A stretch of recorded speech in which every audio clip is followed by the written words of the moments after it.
Perkenalkan, nama saya Dita Puspaulandari, saya tinggalnya di Kediri, Jawa Timur. Barangkali kita ada yang satu kota ya, tapi kayaknya belum ada. Jadi silakan di-rename itu nama, kemudian kota ya. Saya alumni STKIP, dulu kuliahnya saya ambil jurusan pendidikan ekonomi, jadi titel saya SPD.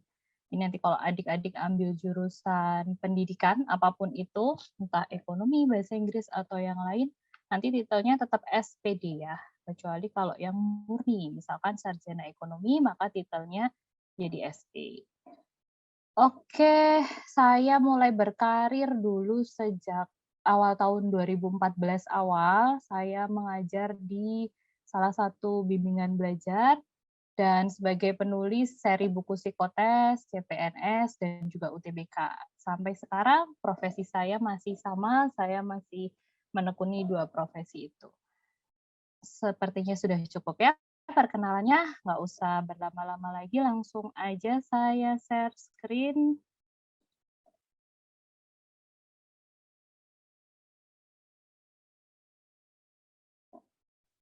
Jadi ini adalah pertemuan ekonomi yang pertama. Jadi, bentar. Oke. Jadi baru yang pertama ya. Jadi kita baru bahas yang dasarnya dulu.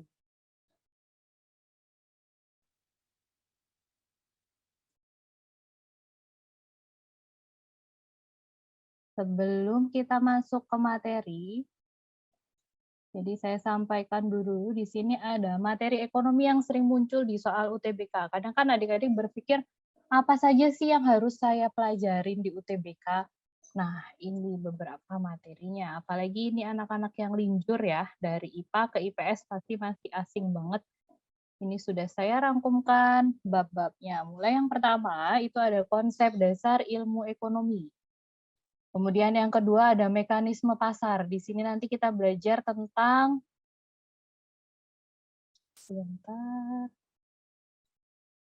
kita belajar tentang permintaan, penawaran, keseimbangan pasar. Nanti di sini mulai muncul kurva, hitungan, dan juga teori. Dan elastisitas, kemudian teori perilaku konsumen dan produsen. Ini yang paling sering muncul di UTBK. Rasanya setiap tahun ada ini. Biaya produksi juga ada, jadi nanti di sini akan banyak akronim, kemudian ada kurva, ada hitungan juga. Jadi anak IPA yang mungkin linjur ke IPS, mungkin kalian pengen menghindari hitungan ya, salah, karena nanti di ekonomi ketemu lagi sama akuntansi. Oke, semangat aja. Nah, selanjutnya ada struktur pasar, jadi kita belajar tentang pasar persaingan sempurna dan pasar persaingan tidak sempurna. Di sini kebijakan pemerintah meliputi kebijakan fiskal dan moneter, uang dan bank, akuntansi dan penyusutan aktiva tetap. Akuntansi ini materinya sangat banyak, jadi kalau dipelajarin menyeluruh akuntansi dasarnya aja itu butuh waktu 1 tahun.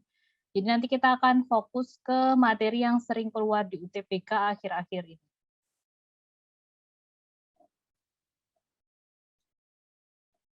Berikutnya ada pendapatan nasional, ada fungsi konsumsi, investasi, dan tabungan, pertumbuhan dan pembangunan ekonomi, ketenaga kerjaan, meliputi pengangguran juga, jenis-jenis pengangguran ada di sini.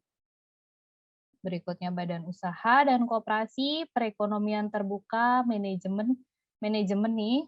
Nah, ini jadi kita belajar tentang teori manajemen. Di sini nanti akan ada beberapa yang menggunakan bahasa Inggris. Nah, kalau yang pengen masuk jurusan manajemen, ini manajemen itu kan jurusan paling favorit ya, paling banyak peminatnya. Nah, nanti bisa kalian sambil belajar nih, oh nanti apa aja sih yang saya pelajari di kuliah? Kita kupas di sini. Perkembangan teori-teori ekonomi. Karena materinya banyak, jadi saya sarankan untuk adik-adik belajar mandiri ya. Di buku itu sudah sangat membantu, kemudian ada aplikasi juga, buku itu sudah sangat komplit, jadi jangan hanya belajar saat FGD aja, karena ini hanya seminggu sekali. Memang ini sangat memantapkan belajar kalian, tapi akan jauh lebih baik kalau kalian belajar mandiri. Jadi FGD ini penyempurna belajar kalian gitu ya. Oke, Saya mulai dulu dari yang pertama sesuai runtutannya. Konsep dasar ilmu ekonomi, kita awali dari pengertian ilmu ekonomi. Ilmu ekonomi adalah ilmu yang mempelajari perilaku manusia dalam menentukan pilihan dan menciptakan kemakmuran. Jadi kenapa sih Kak kok kita perlu belajar ekonomi? Karena sumber daya dan teknologi itu kan terbatas. Kita nggak bisa mau apa langsung ada, mau apa pasti ada, nggak bisa. Maka kita harus bisa menentukan pilihan. Contohnya aja pendapatan kita kan terbatas. Kita nggak bisa beli semuanya. Kita harus bisa memilih apa yang harus kita beli dan apa yang harus kita korbankan. Kata ekonomi berasal dari bahasa Yunani, oikos yang berarti keluarga dan keluarga atau rumah tangga, dan nomos yang berarti peraturan. Jadi dapat diartikan di sini sebagai aturan atau manajemen rumah tangga. Rumah tangga yang dimaksud adalah rumah tangga produsen, konsumen, pemerintah, dan masyarakat luar negeri. Jadi nanti kita akan belajar tentang penjual atau produsen, konsumen atau pembeli, kemudian pemerintah dengan kebijakannya, dan juga masyarakat luar negeri. Masyarakat luar negeri di sini adalah negara-negara yang melakukan kerjasama dengan Indonesia. Karena ada beberapa negara yang dia menggunakan sistem ekonomi tertutup. Jadi dia jarang banget untuk berinteraksi dengan negara lain, contohnya seperti Korea Utara, yang pimpinannya Kim Jong-un itu, kemudian Rusia, nah mereka jarang sekali berinteraksi dengan negara lain, jadi nanti kita fokusnya lebih ke seperti Jepang, Amerika gitu ya. Luar negeri yang mau bekerja sama atau sering berinteraksi dengan negara lain. Oke. Silahkan aja misalkan langsung pengen nanya atau ada yang belum dipahami boleh raise hand atau langsung di-unmute atau chat silahkan. Kita sharing aja ya, santai di sini. Berikutnya, kalau aman, kalau belum ada pertanyaan, saya lanjut ke masalah ekonomi. Jadi masalah ekonomi ini ada masalah pokok ekonomi. Masalah pokoknya adalah kelangkaan, jumlah kebutuhan manusia yang tidak terbatas, sedangkan sumber daya yang tersedia itu terbatas. Seperti yang sudah saya jelaskan di awal. Jadi manusia itu nggak pernah merasa puas. Misalkan, kita sudah punya sepeda, kita pengen sepeda motor. Sudah punya sepeda motor, perlu mobil. Sudah punya mobil, mungkin ke pesawat pribadi ya, ke kapal pesiar. Nah, ini nggak ada habisnya. Jadi kebutuhan manusia ini tidak terbatas, tapi sumber dayanya terbatas. Makanya muncul kurang atau yang disebut langka, kelangkaan.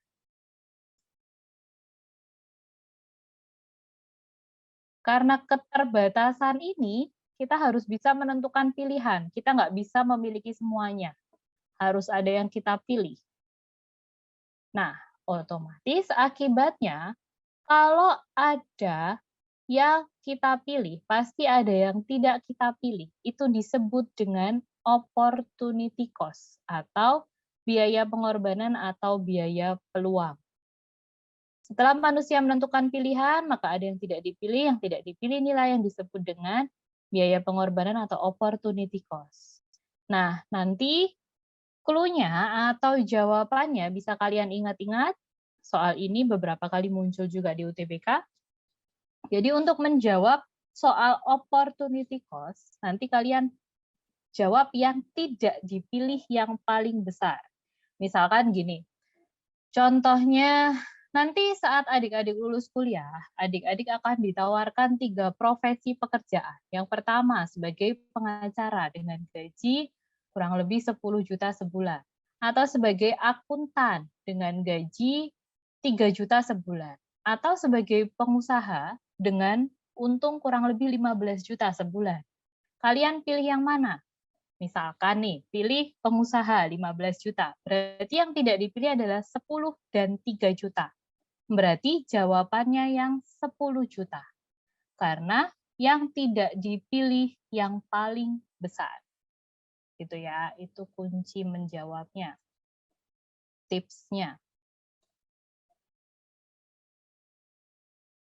Ini saya tampilkan contoh soal opportunity cost. Coba. Risa baru 2 bulan bekerja sebagai karyawati di perusahaan asuransi dengan gaji 5 juta per bulan. Sebelumnya, ia mendapat tawaran bekerja pada perusahaan farmasi dengan gaji sebulan 3.500.000 dan bekerja sebagai apoteker dengan gaji sebulan 4 juta. Maka biaya peluang yang dikorbankan Risa adalah,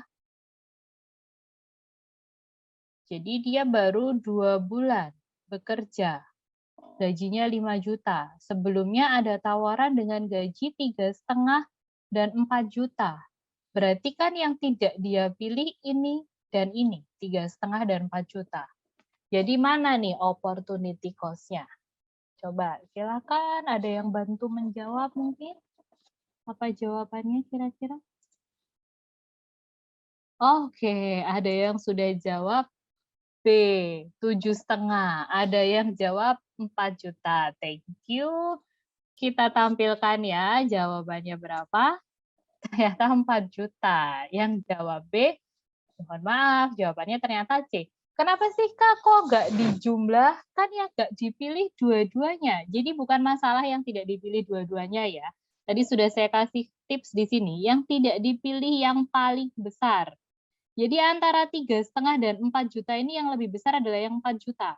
Jadi bukan di jumlah ya, yang paling besar 4 juta, yaitu jawabannya. Kenapa? Karena misalkan nih, Risa itu kan bekerja di perusahaan asuransi gajinya 5 juta. Misalkan Risa tidak memilih profesi ini, dia bisa memilih bekerja di farmasi atau sebagai apoteker. Dia nggak mungkin menjalankan profesi ganda, susah orang dengan profesi ganda itu nggak mungkin bisa optimal. Jadi pasti yang dipilih hanya salah satu. Jadi bukan dijumlahkan ya. Jawabannya betul tadi. Ada yang menjawab 4 juta. Pintar. Oke. Silakan kalau ada pertanyaan. Berarti selama ini aku salah. Ya nggak apa-apa. Yang penting nanti kan ke depannya nggak salah kan. Waktu UTBK-nya kan benar. Itu kan yang penting. Jadi tahu kesalahannya nggak apa-apa. Jadi biar bisa dikoreksi next time sudah ketemu. Ya, jadi ada memang beberapa yang mengatakan kalau itu dijumlah. Tapi itu justru yang salah ya. Awas ya. Itu pengecohnya. Tidak dijumlah. Tapi hanya dipilih yang paling besar. Oke, next kita lanjut ke masalah ekonomi modern. Apa sih masalah orang-orang modern ini?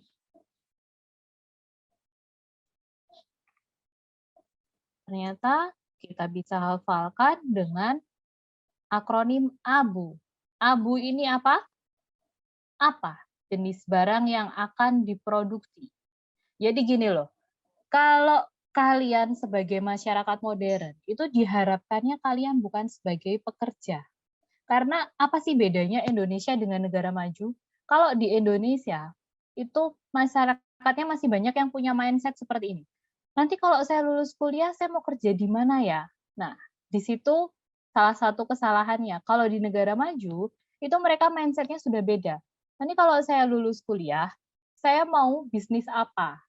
Nah, itu yang betul. Jadi, seenggaknya dia tidak mengurangi lapangan kerja. Kalaupun misalkan usahanya belum besar, seenggaknya dia menciptakan lapangan kerja.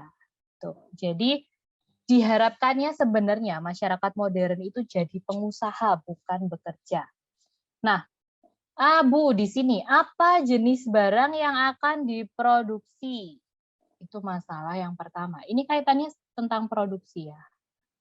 Jadi misalkan sudah menentukan, oke, saya produksi baju. Ketemu nih masalah yang kedua. Bagaimana cara memproduksi barang tersebut? Terkait dengan teknik produksi menggunakan tenaga manusia atau mesin canggih. Jadi misalkan, oke, fix produksi baju. Gimana cara produksinya? Pakai mesin canggih kah? Diproduksi dengan cepat tapi butuh modal besar? Atau dengan tenaga manusia mengurangi pengangguran? Nah, kalau sudah ditentukan, oke, pakai tenaga manusia aja sambil mengurangi jumlah pengangguran. Nanti ketemulah masalah yang ketiga. U-nya ini untuk siapa barang tersebut diproduksi.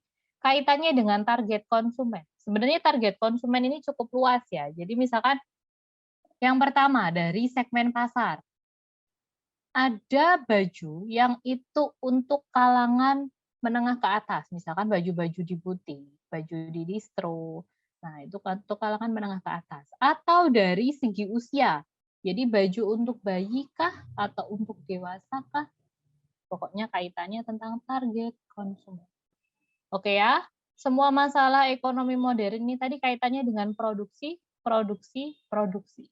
Bukan distribusi, bukan konsumsi. Apa, bagaimana, dan untuk siapa.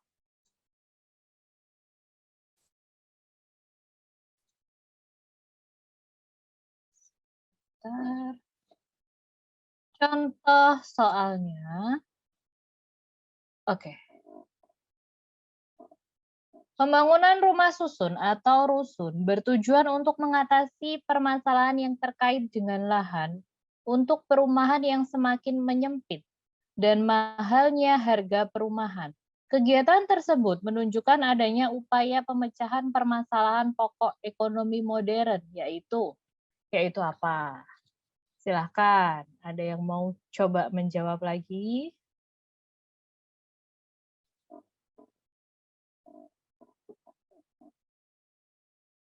Pembangunan rusun untuk mengatasi masalah yang terkait dengan lahan, untuk perumahan yang semakin menyempit dan mahalnya harga perumahan. Berarti ini untuk pemecahan masalah ekonomi modern apa? Yang bagaimanakah? Yang untuk siapakah? Atau yang E? Ada yang mencoba menjawab? Ada jawab A dan ada jawab B. Mari kita cek.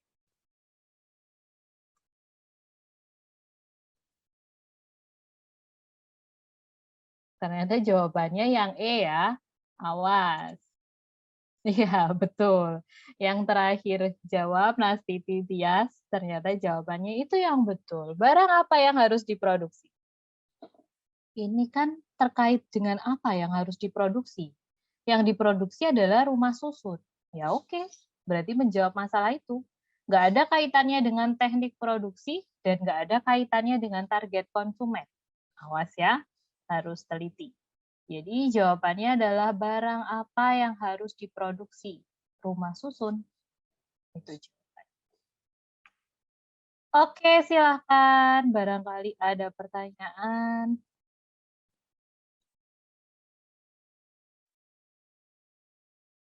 Sudah ya? Saya lanjutkan ke kebutuhan. Ke pengertiannya dulu. Kebutuhan adalah keinginan terhadap benda atau jasa yang dapat memberikan kepuasan jasmani maupun kebutuhan rohani.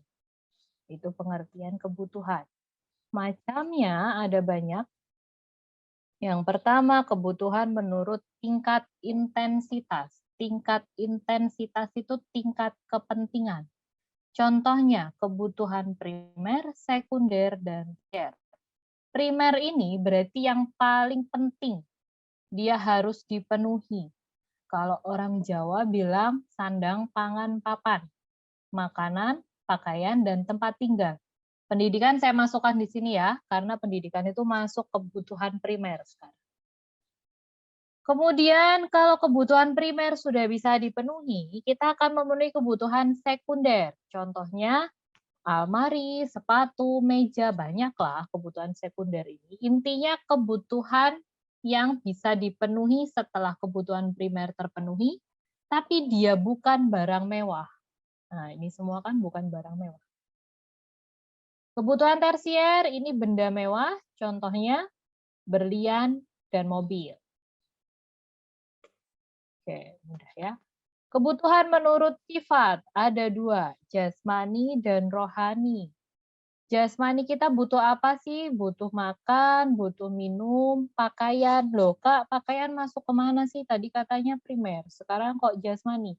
Nah, tergantung sudut pandangnya dari jenis yang mana. Kalau menurut tingkat intensitas, dia masuk kebutuhan primer, tapi kalau menurut sifat, dia masuk kebutuhan jasmani. Gitu. Jasmani kita juga butuh olahraga dan juga butuh istirahat. Berikutnya kebutuhan rohani. Jadi selain jasmani, rohani ini penting juga untuk dipenuhi ya. Contohnya rekreasi, mendengarkan musik, dan ibadah. Jadi jasmani dan rohaninya harus terpenuhi secara seimbang. Oke, next, kebutuhan menurut subjek. Ada kebutuhan individu dan kebutuhan kelompok atau kolektif. Kalau kebutuhan individu ini berarti tiap orang bisa berbeda atau tidak bisa digunakan secara bersama-sama. Misalkan, petani itu mutlak dia butuh cangkul. Tapi kalau siswa, dia butuh buku tulis dan pulpen. Ya kan? Kalau siswa nggak punya cangkul, ya nggak masalah. Atau ada contoh yang lain, misalkan kacamata. Kacamata punya saya tidak bisa kalian gunakan karena ukurannya pasti berbeda. Karena itu punya individu. Ada kebutuhan yang bisa dipakai bersama-sama tanpa mengurangi nilai manfaatnya. Disebut kebutuhan kelompok atau kebutuhan kolektif. Contohnya jalan, rumah sakit, tempat rekreasi. Ya kan, jalan itu tetap kita bisa gunakan walaupun ada orang lain juga yang ada di jalan. Tempat rekreasi itu bisa digunakan secara berkelompok atau kolektif atau bersama-sama. Dipahami aja untuk materi yang ini. Kebutuhan menurut waktu, ada kebutuhan sekarang dan kebutuhan yang akan datang. Kebutuhan sekarang itu pastinya nggak bisa ditunda. Contohnya obat saat sakit, makan saat lapar, ini nggak boleh ditunda. Tapi kalau kebutuhan untuk akan datang, contohnya menabung untuk persiapan kuliah. Asuransi, asuransi ini kan keperluannya nanti. Bayar sekarang tapi untuk jangka waktu berikutnya. Oke, materi kebutuhan. Mungkin ada pertanyaan? Belum ya? Sekarang saya beralih ke faktor-faktor yang mempengaruhi kebutuhan.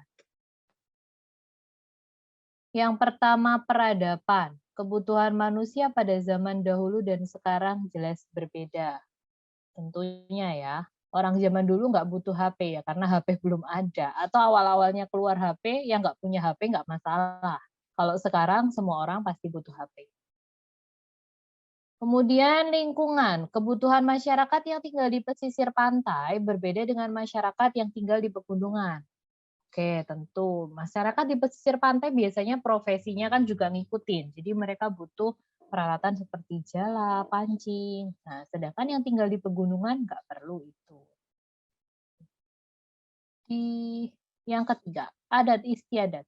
Pria Jawa memiliki tradisi untuk menggunakan blangkon, sedangkan pria di daerah lain enggak. Yang keempat, agama.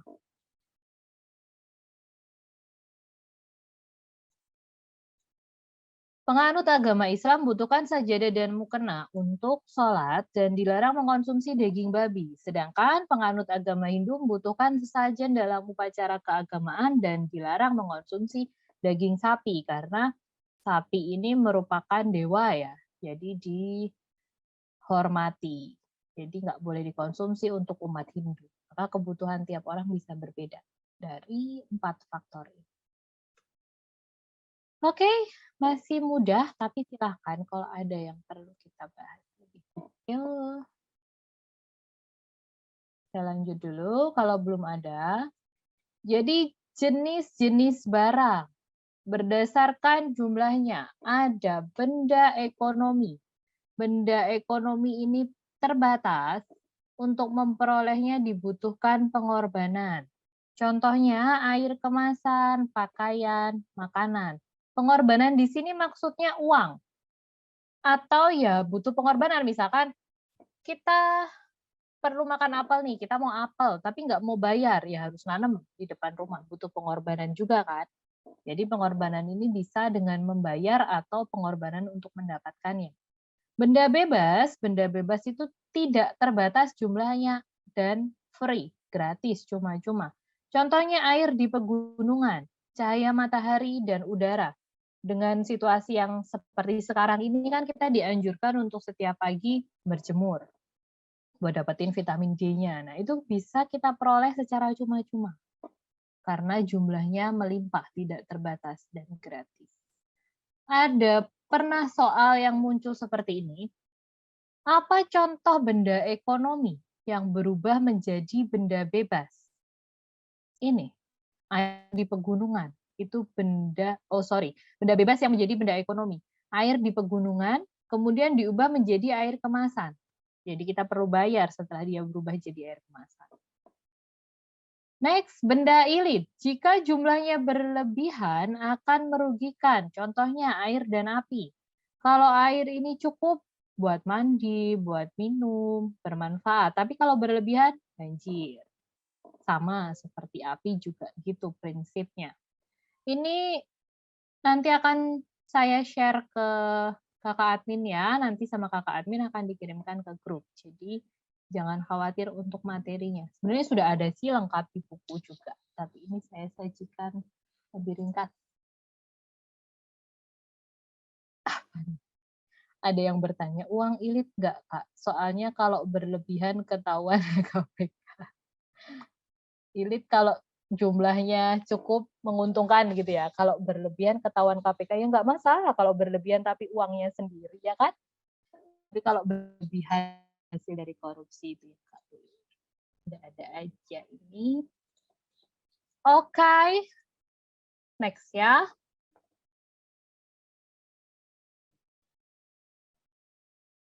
Berdasarkan elastisitas pendapatannya.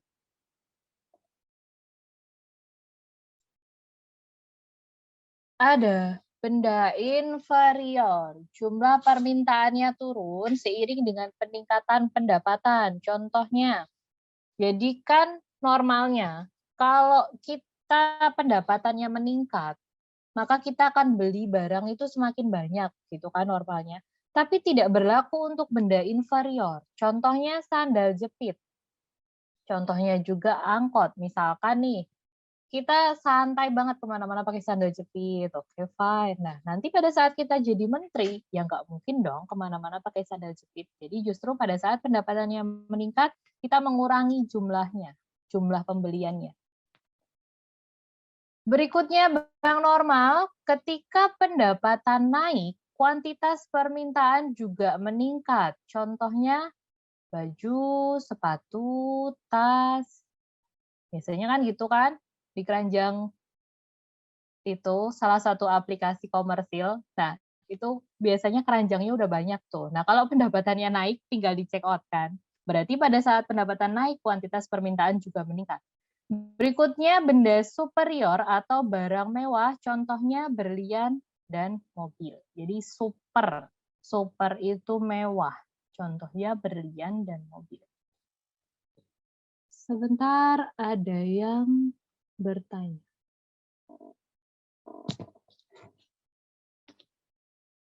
Kalau semisal ada di soal, cuman ada kata air dan tidak ada kata kemasan dan di pegunungan, itu termasuk bebas atau ekonomi. Di room chat ya, adik-adik kalau mau nyimak ada pertanyaan seperti itu. Biasanya sih soal nggak bias ya. Kalau soal itu biasanya dia spesifik. Jadi soal UTBK itu dipilih dengan sangat selektif loh. Jadi dosen-dosen terpilih, beliau akan mengirimkan beberapa soal dan nanti diseleksi beberapa soal terpilih juga. Jadi jangan khawatir, nggak mungkin ada soal yang bias. Tapi kalau ada soal yang tricky atau menjebak, itu ada. Jadi intinya kalian harus teliti. Kalau seperti ini, nggak ada sih biasanya soalnya airnya akan spesifik, air di pegunungan atau air kemasan, atau misalkan air di kota besar, misalkan kayak di Surabaya, air untuk mandi itu kan kita beli. Nah, itu berarti udah jelas kalau benda ekonomi. Oke, Pian sudah menjawab ya. Kalau masih bingung, silahkan di chat lagi.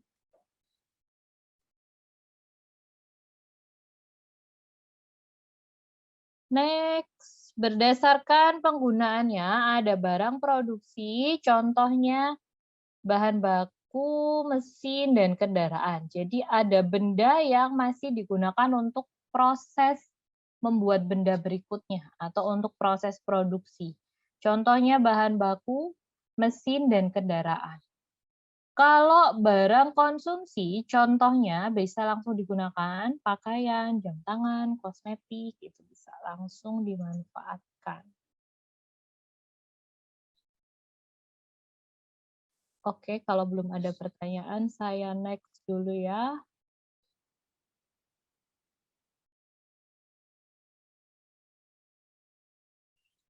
Berikutnya berdasarkan hubungannya dengan barang lain.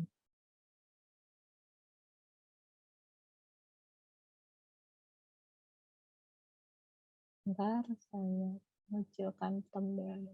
Oke. Berdasarkan hubungannya dengan barang lain, ada benda substitusi atau pengganti. Contohnya, pensil bisa digantikan dengan pulpen, atau lampu bisa digantikan dengan lilin. Kalau benda komplementer, contohnya bensin dan mobil. Jadi ini harus ada kedua-duanya, biar benda ini sama-sama berfungsi. Ada bensin, tapi nggak ada kendaraannya, percuma. Ada kendaraannya, nggak ada bensin, juga percuma. Jadi ini harus ada untuk saling melengkapi. Bensin dan mobil, spidol dan tinta bisa. Substitusi ini contohnya misalkan nasi dan jagung. Oke, berdasarkan jaminannya ada benda bergerak, contohnya tanah dan saya kebalik, sorry. Nanti sebentar ya. Saya balik dulu sebentar.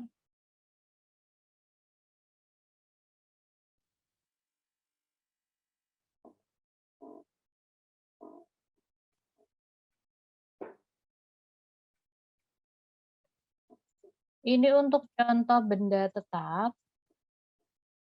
Dan ini untuk contoh benda bergerak. Oke.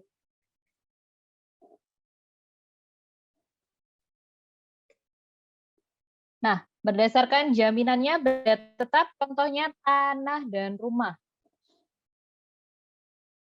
Jadi untuk tanah dan rumah itu benda tetap yang bisa kita jadikan jaminan saat kita pinjam uang di bank. Karena di bank itu kan nominalnya besar, jadi dia butuh jaminan yang nilainya juga lebih tinggi. Contohnya tanah dan rumah. Kemudian kalau benda bergerak, ini artinya benda yang bisa dipindahkan. Contohnya emas, kendaraan, barang elektronik. Jadi emas ini kan bisa dipindahkan dan bernilai. Jadi bisa dibawa ke pegadaian sebagai jaminan. Nanti kita akan dapat nominal tertentu untuk pinjaman dananya. Kendaraan, BPKB, sepeda motor, BPKB mobil, itu bisa digunakan untuk pinjam uang di pegadaian. Barang elektronik, HP, itu bisa ya. Ada yang tanya lagi? Mobil itu termasuk superior, karena dia yang punya. Ya, mobil tadi benda mewah ya, jadi masuk ke superior. Oke.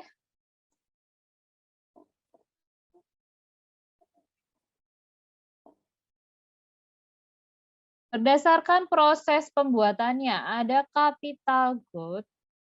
Ini contohnya kapas. Kapital itu berarti modal atau bahan baku.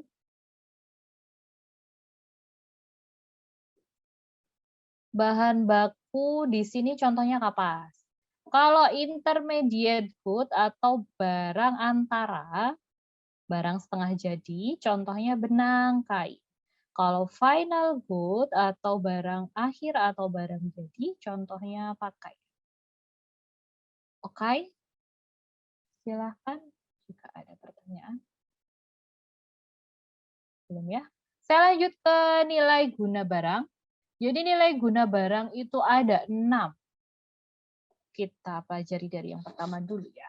Form utility atau kegunaan bentuk. Benda ini berguna apabila bentuknya berubah. Contohnya, kayu. Itu nggak ada manfaatnya kalau masih gelondongan. Lebih bermanfaat jika jadi kursi atau jadi meja.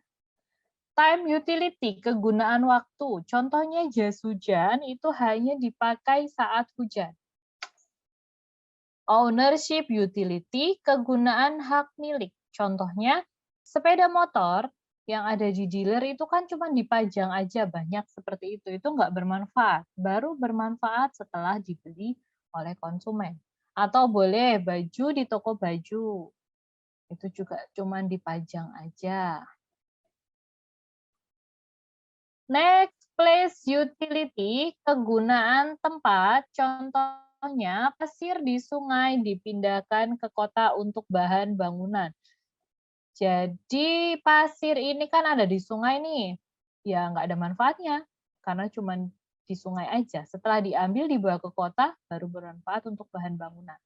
Elementary utility, kegunaan dasar. Contohnya, kenapa sih kita perlu selektif? Perlu makan yang mengandung protein atau vitamin tertentu, karena kita butuh elementary-nya, kegunaan dasarnya. Protein misalkan, kita makan telur buat dapat proteinnya. Service utility, kegunaan pelayanan, contohnya peralatan elektronik tuh di rumah ada lampu, di rumah ada AC, tapi nggak bermanfaat kalau tidak ada pelayanan dari PLN. Oke, aman ya? Saya lanjutkan ke prinsip ekonomi dan motif ekonomi. Jadi prinsip ekonomi adalah tindakan dengan pengorbanan tertentu untuk mendapatkan hasil yang sebesar-besarnya, atau tindakan dengan pengorbanan sekecil-kecilnya untuk mendapatkan hasil tertentu. Awas ya, di sini sudah saya bold karena banyak soal pengecoh. Prinsip ekonomi adalah tindakan dengan pengorbanan minimal untuk hasil maksimal. Itu salah, itu pengecohnya. Jadi kalau minimal ke maksimal itu cenderung kita nggak ada upaya. Jadi kita bisa menghalalkan segala cara. Nah, kalau tertentu ke maksimal atau sekecil-kecilnya ke tertentu, ini berarti menggambarkan kita ada upaya. Misalkan dengan bekerja untuk memperoleh sesuatu. Nah, prinsip ekonomi ditandai dengan sikap rasional. Rasional itu menggunakan akal sehat dan juga hemat. Jadi nanti biasanya di soal dari pilihan jawaban di bawah ini, maka yang mencerminkan prinsip ekonomi yang mana? Cari jawaban yang dia bersikap rasional dan hemat. Misalkan, kalau konsumen dia akan menawar saat membeli. Kalau produsen dia akan mencari bahan baku yang murah, tapi bagus. Motif ekonomi adalah alasan yang mendorong seseorang untuk melakukan tindakan ekonomi. Jadi kenapa sih orang itu bekerja? Apa alasannya? Alasannya untuk mencari keuntungan, untuk memperoleh kepuasan yang optimal. Jenis motif ekonomi berdasarkan pelakunya, motif ekonomi yang dilakukan oleh produsen, produsen itu cari untung. Dia pengen memperoleh kekuasaan, penghargaan, serta motif sosial atau menolong. Ada juga orang yang bekerja untuk diamalkan atau diberikan ke orang lain. Nah, motif ekonomi yang dilakukan konsumen memperoleh kepuasan yang optimal untuk bertahan hidup agar diterima di lingkungan dan meningkatkan status sosial. Motif itu alasan seseorang melakukan tindakan ekonomi. Oke, ini yang cukup sering muncul di UTBK ya. Penggolongan teori ekonomi ada dua, mikro dan makro. Jelas kalian sudah paham dari kata ini aja. Mikro itu pasti sempit atau secara khusus. Kalau makro itu pasti luas. Luas atau menyeluruh. Nah, tapi bagaimana sih Kak membedakan mikro dan makro ini? Ini tipsnya ya. Kalau mikro, dia hanya berbicara seputar rumah tangga konsumen dan rumah tangga produsen aja. Bagaimana kalau dia berbicara tentang keseimbangan pasar? Keseimbangan pasar itu kan kesepakatan antara konsumen dan produsen. Masih masuk mikro ya. Pokoknya konsumen dan produsen atau konsumen aja atau produsen aja itu masuk mikro. Tapi kalau makro, dia sudah sekupnya negara dan juga luar negeri. Oke, kita simak apa aja yang dipelajari dalam ekonomi mikro. Ini biasanya kalau nanti yang ambil jurusan ekonomi, ini untuk pertama kalian akan belajar tentang ekonomi mikro dan makro. Secara khusus mempelajari perilaku individu dan manusia, aspek analisisnya antara lain teori permintaan dan penawaran, teori perilaku konsumen dan produsen, elastisitas, jenis pasar, industri, teori harga, dan teori produksi.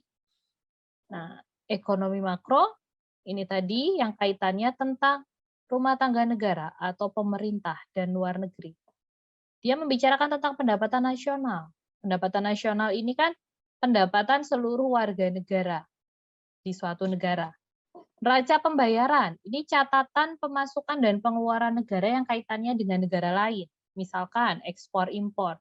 Jadi sebenarnya kalau soal ini muncul, kadang ada beberapa anak-anak yang jawabnya salah, itu bukan karena nggak paham prinsip mikro makro, tapi karena wawasan mereka kurang luas tentang ini. Jadi kalian harus banyak belajar tentang ekonomi ya, wawasannya diperluas, jadi biar tahu apa sih neraca pembayaran itu, apa sih inflasi. Nah, nanti kalau sudah tahu masing-masing, sudah bisa mengkategorikan itu tentang konsumen produsen atau tentang pemerintah dan luar negeri. Kesempatan kerja, masalah pengangguran, kesempatan kerja, kemiskinan, itu PR banget. Nggak ada sebuah negara yang bisa menyelesaikan tuntas masalah itu. Jadi itu masuk ekonomi makro ya.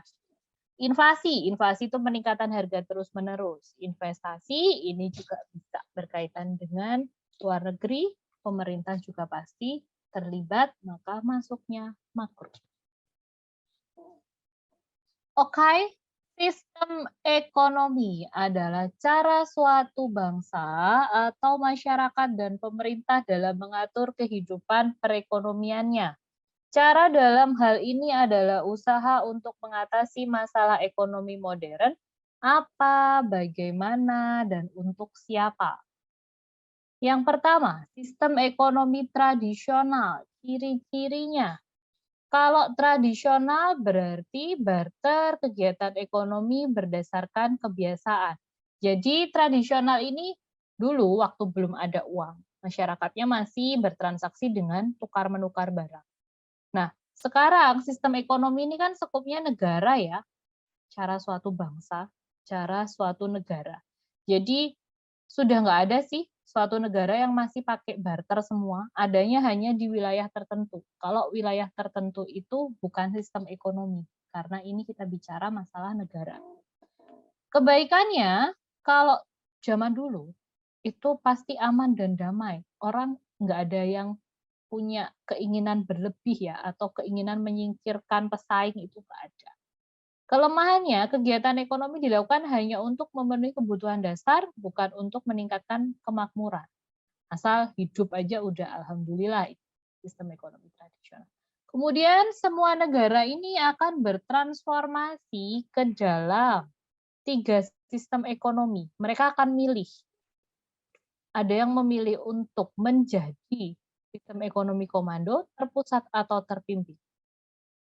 Peran pemerintahnya dominan, kebaikannya ada pemerataan. Contohnya nih, Korea Utara, Rusia, dan Polandia.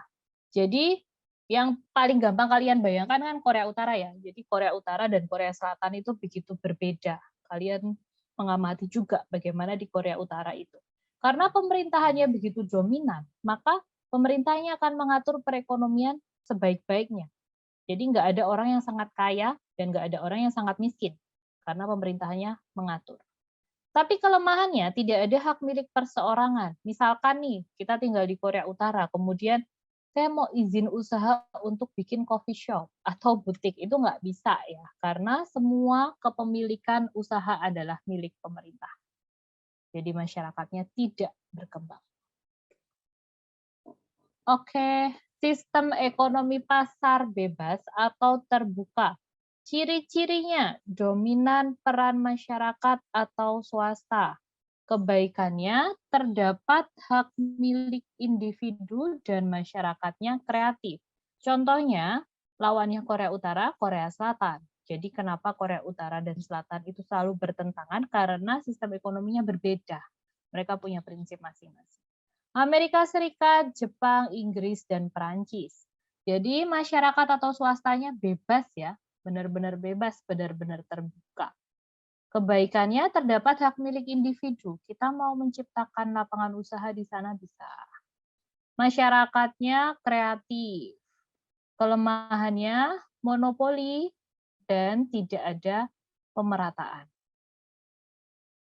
Jadi di sana karena pemerintahnya cuma nyimak, jadi pemerintahnya itu hanya pembuat kebijakan dan pengawas aja, maka kalau ada suatu sektor produksi atau kelompok orang tertentu yang sangat kaya, ya mereka nggak masalah. Jadi bisa timbul kesenjangan atau monopoli.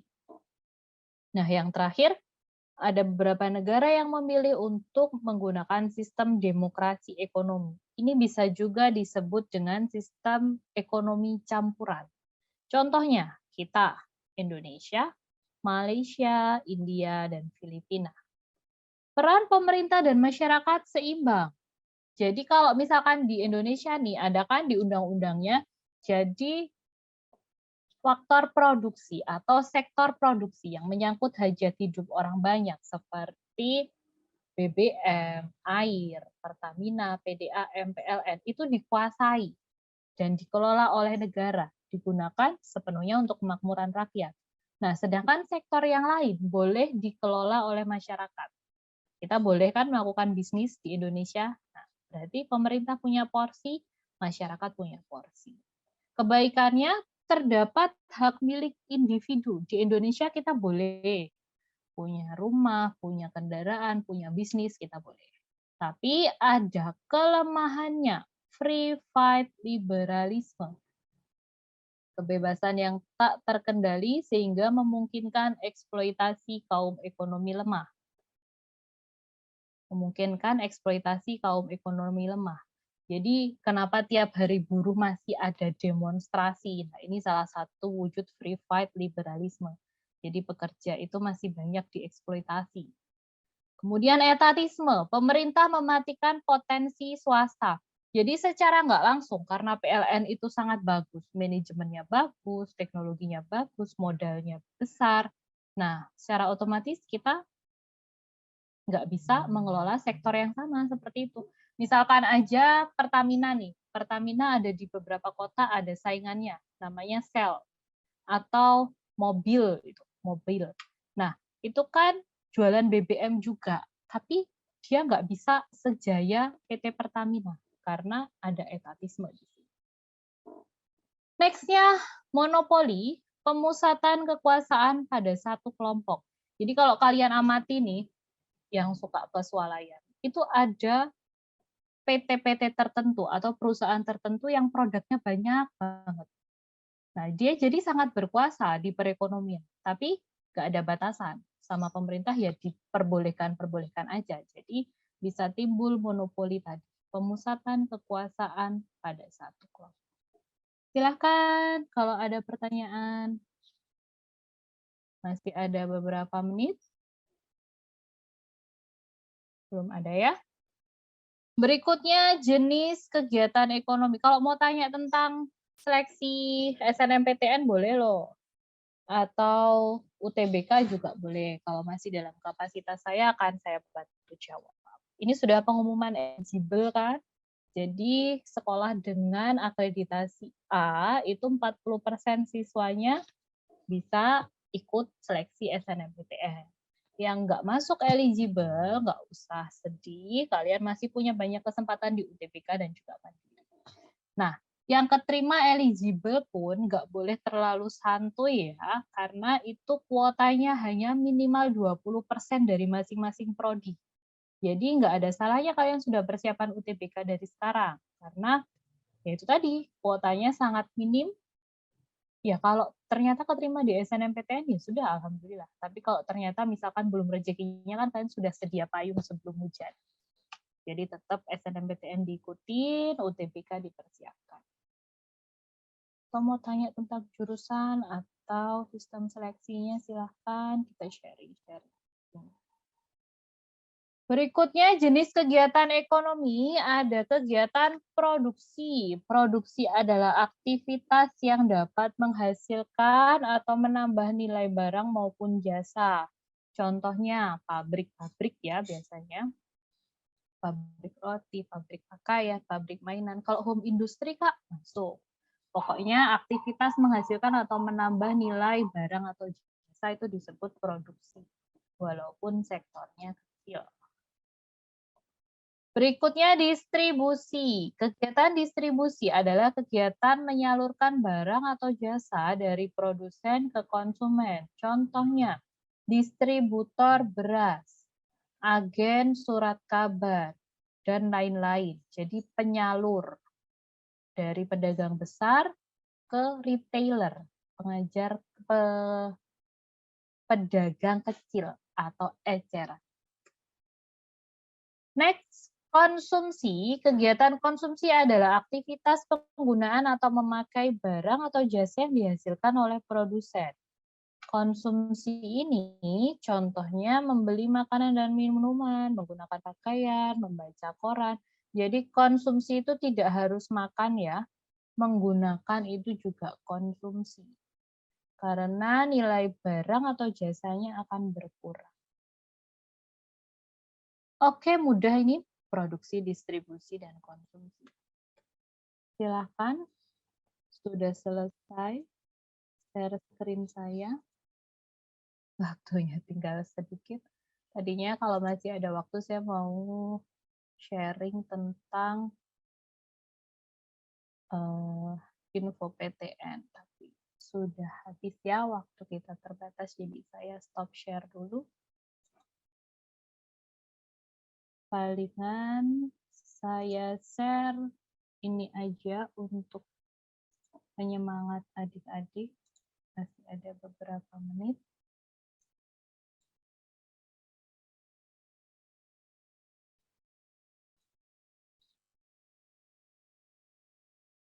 Langsung ke sini aja ya.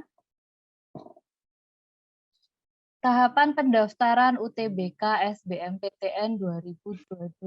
Nah, ini sudah saya sesuaikan dengan informasi dari LTMPT yang terbaru ya. Ini nggak terlalu kelihatan tulisannya.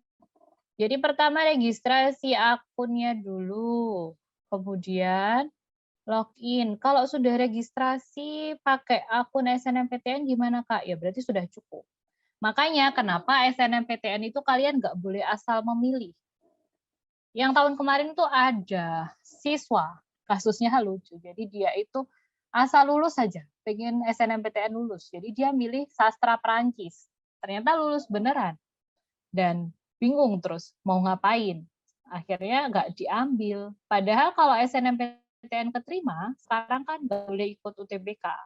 Sistemnya begitu. Jadi apa yang kalian pilih di SNMPTN itu harus sesuai minat dan bakat. Jangan asal pilih.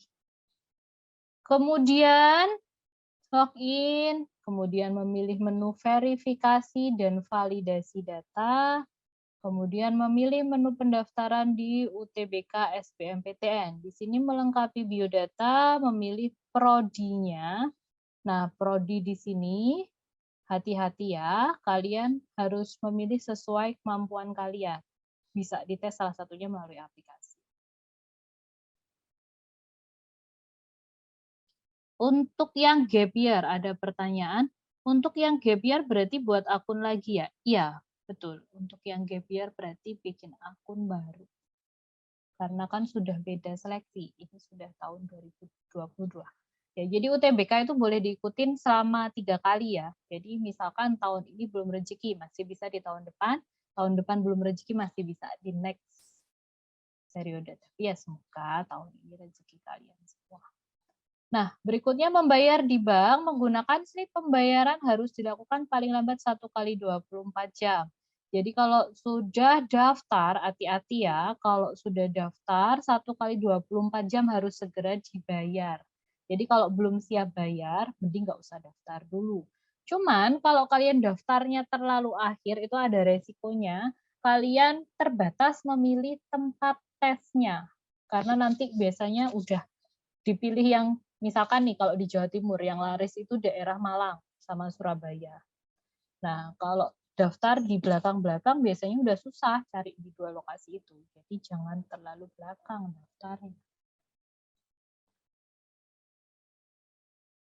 Untuk yang gap year, pendaftaran akun LTMPT kapan dibuka, Kak?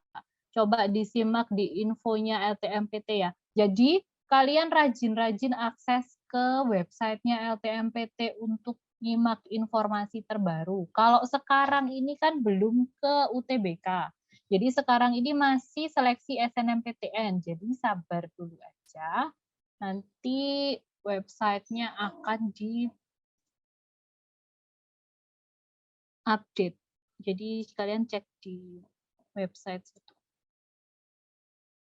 Sepertinya di akun Magenta sudah ada tentang tanggal-tanggalnya.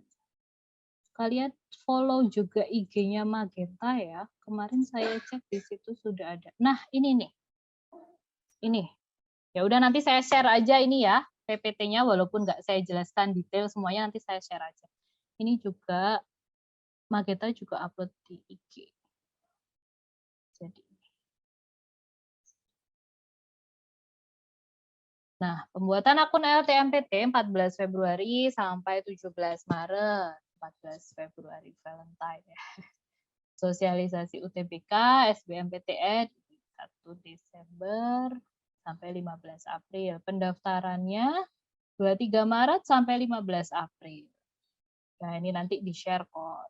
Jadi bisa kalian lihat. Pelaksanaan UTBK gelombang 1 17 sampai 23 Mei, UTBK gelombang 2 28 Mei sampai 3 Juni. Pengumumannya 23 Juni. Masa unduh sertifikat UTBK 25 Juni sampai 31 Juni. Ini tadi pendaftaran akun LTMPT 23 Maret ini. 23 Maret sampai 15 April ya.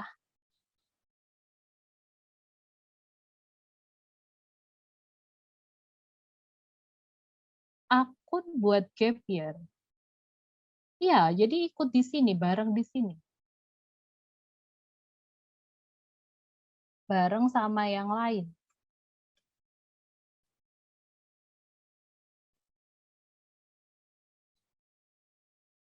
Sudah ya.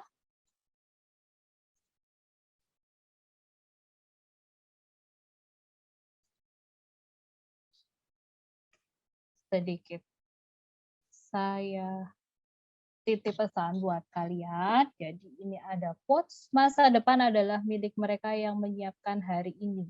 Kemarin saya nyimak di grup ya. Ada yang bilang, yang masih mengumpulkan niat, sini kumpul gitu.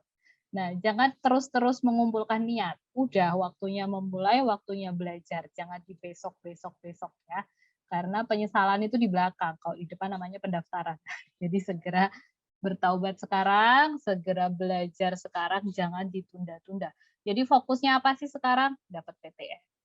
Jadi mulai dari sekarang, jangan ditunda-tunda. Oke, sekian dari saya. Mbak Vina mungkin? Masih kelas 11, jadi kumpulkan niat. Kelas 11 itu materinya juga ada di UTBK ya. Jadi materi UTBK itu kelas 10, 11, dan 12. Kalau ekonomi itu mayoritas dari kelas 10, kemudian dari kelas 11 ada beberapa. Nah, kelas 12-nya kan akuntansi semua tuh. Nah, akuntansi itu biasanya yang keluar cuma sekitar 2 soal. Jadi yang prosentase terbesarnya dari kelas 10 dan 11. Jadi kalau kelas 11 sekarang kalian sudah rajin belajar, itu sudah mengarah ke belajar UTBK. Sudah ke sana. Oke, Mbak Vina sudah bisa saya akhiri? Atau bagaimana? Terima kasih ya adik-adik untuk join-nya. Semoga lulus UTBK 2022. Simak info lengkapnya di LTMPT, website LTMPT. Semoga pertemuan hari ini bermanfaat. Wassalamualaikum warahmatullahi wabarakatuh. Selanjutnya akan ditutup oleh Mbak Vina. Terima kasih untuk Kak Dita yang sudah menjelaskan materi FGD hari ini.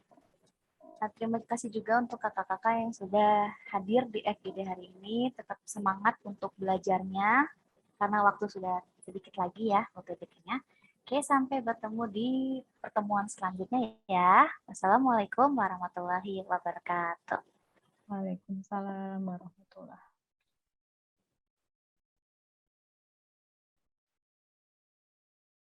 Thank you.